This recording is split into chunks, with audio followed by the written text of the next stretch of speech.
इस पूरी पदयात्रा में जो हमने निवेदन किया है, अस्त्र शस्त्र लेकर नहीं चलेंगे, हुटरबाजी फुहड़बाजी नहीं करेंगे, माताओं का विशेष सुरक्षा का ध्यान करेंगे, जल व्यवस्था और भोजन वाली व्यवस्था पर क्रम का इंतजार करेंगे, भगदड़ नहीं मचाएंगे, किसी दूसरे मजहब के प्रति कोई खिलाफ में नारेबाजी नहीं करेंगे, केवल और केवल पूरी 10 दिन की पदयात्रा में हिंदू एकता पर जोर देंगे। हम उसकी भीख मांगेंगे कि हमें हिंदू एकता की भिक्षा दीजिए। हम ब्राह्मण हैं, ब्राह्मण का काम भिक्षा मांगना है, तो भैया हम हिंदू हैं, लेकिन उसके पहले हम केवल हिंदू हैं, उसके पहले और एक हिंदू होने के नाते हम दूसरे हिंदुओं से भिक्षा मांगेंगे कि आप हिंदू एकता को भिक्षा दीजिए ताकि हिंदू राष्ट्र बना सके। इस पूरी पदयात्रा में केवल जिनका रजिस्ट्रेशन है उनको ही नहीं, सबको आने का स्वागत है। इस पूरी पदयात्रा में किसी को भी अपने मन से कोई भी संवाद संकल्प या किसी के खिलाफ बोलने का अधिकार नहीं है। इस पदयात्रा में कोई दूसरा प्रवक्ता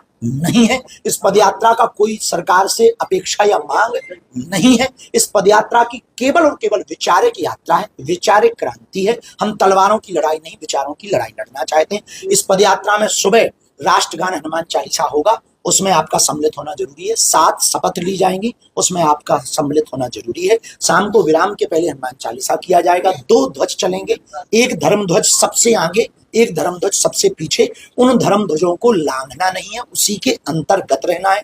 अखंड नाम कीर्तन महामंत्र का चलेगा। 4 गौ माता इस पदयात्रा में चलेंगी।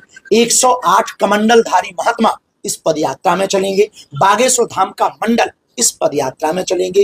गीत संगीत आदि की व्यवस्था जगह जगह पर की जाएगी। अभिनय जगत, खेल जगत, संत जगत एवं राजपीठ जगत, सभी समाज, सभी वर्ग और सभी पार्टियों के अध्यक्षों सहित हमने सभी के प्रमुखों को पत्र भेज करके आमंत्रण दिया।